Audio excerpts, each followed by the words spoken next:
All right, what's going on, everybody? I am getting back into the swing of things. I know it's summertime. I'm camping a lot. I'm doing a lot of other things than just gaming. And, you know, Elden Ring's still dope. I love the game, and I will probably still be making videos for it now and then. But getting back into Monster Hunter is kind of where my head's at, especially with Sunbreak coming out soon. It's 2 weeks away, and that's kind of crazy.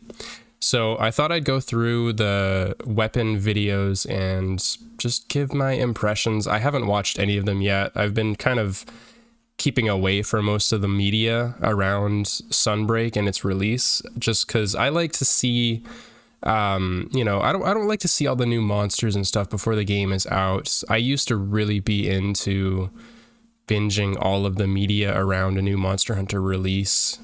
I know they love to, you know, show all the videos of all the new monsters coming out. They don't show all of them, but, you know, the flagship, the, you know, fan favorites that are coming back. I did see Gore Magala, and that is one of my absolute favorites. So I'm satisfied with that. That's all I need to know. Let's get into some weapons and see what's up. For a little bit of background, I play mostly the hunting horn on PC. When I was playing Switch, it was all switch axe and light bowgun, and there was one other, I think. I can't remember, so probably not. But I always like sword and shield, so we're starting with that as it is the first video they produced anyways. So why not just get into it and let's see what's up.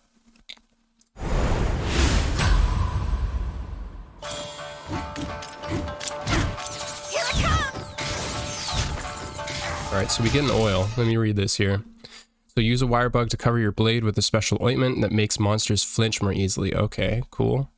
That's a new monster there too.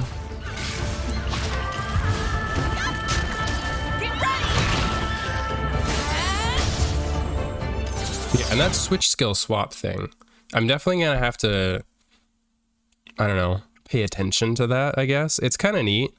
I honestly feel like they might be giving us a bit too many options in hunts, but who knows? It's all about having fun, and if this creates more fun, I'm down with it. I'm so down with it. Twin blade combo, that's cool.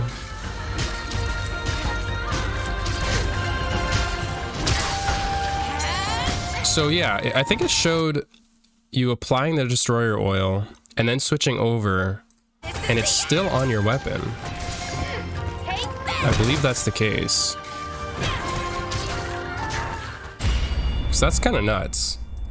That's pretty nuts if you can use a switch skill to buff up your weapon and then swap over to another one to inflict, you know, additional damage. That's going to be, I don't know, that's pretty awesome. So I do play a bit of sword and shield, so that looked pretty fun. I'd love to get into that and play around with sword and shield some more. It's definitely the build diversity within sword and shield, I think, is what really attracts me to it. You can be a medic, you can be support, you can be, you know, ailment dealing, or, you know, status ailment dealing, or element damage. Like there's a lot. Okay, now switch axe. Let's check this out. I'm pretty interested in coming back to the switch axe as well. You asked for this. Elemental burst counter. So they're giving switch axe a counter. Compresses switch gauge into energy that can be released into an elemental burst. Interesting. So it sounds like it's spending your switch gauge. And maybe if you do counter, you get some of that back. I'd be curious about seeing what that is.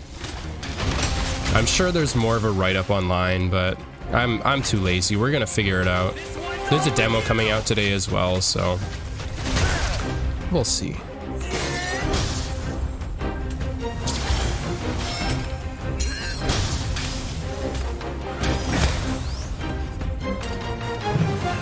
So again, oh, that didn't show the buff up there, did it? No, it didn't. Okay, that was an interesting looking, what is it? Two-staged morph slash combo.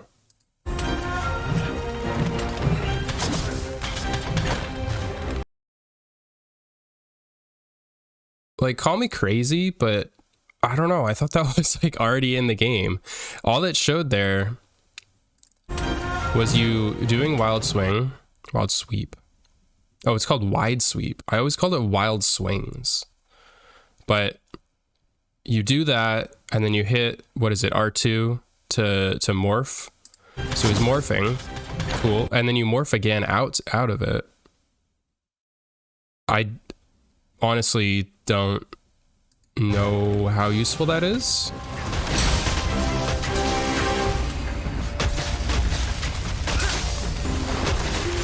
I still love the switch axe though. Like, it feels so complete before Sunbreak. It felt so complete. I don't know if they could add anything crazy to it that, you know, would make sense to me. The counter, I don't think it needed a counter. I feel like they're giving too many weapons a counter at this point. But, you know, a lot of weapons, maybe they seem like they were lacking a counter. I don't know. I always thought the switch axe was all this, like, just, you know, full aggro, full aggressive. You're just cutting something down and you're not giving a shit about your defense. But who knows? Counter could be cool. Maybe it's like more of an offensive counter and with a bigger payout, or a bigger gamble. Like I said, maybe it spends all of your switch gauge, so you can't morph if you don't counter successfully. But if you do, maybe you gain some of it back. Heavy bowgun's always an interesting one. I've never really played with it that much. I do love me some light bowguns, so that DNA does kind of transfer. All right, let me read that quickly. Setting sun. A wire bug generates a ring that, if multi-hit ammo is fired through, the total number of hits increases upon impact. Yo, so you shoot pierce through that, right? Damn, it like ups the amount of pierce and clustered bombs or whatever. That's kind of crazy. That's pretty sick. Because there's multiple times, I know for light bowgun, but heavy bowgun especially, you're like, you set up and you're just blasting a monster. Oh, I'm really curious about light bowgun now. See, yeah, you charged up and then you swap out. That's gonna be really interesting.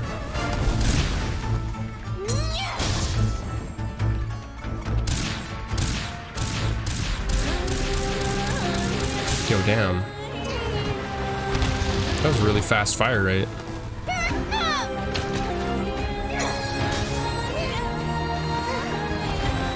It's kind of crazy, the mobility with the bowguns. You feel like so damn mobile. Yo, it like builds up like a minigun. That's actually really cool. Oh, and they have a counter too, yeah. Of course. Everybody has a counter. Why wouldn't they? That's whatever.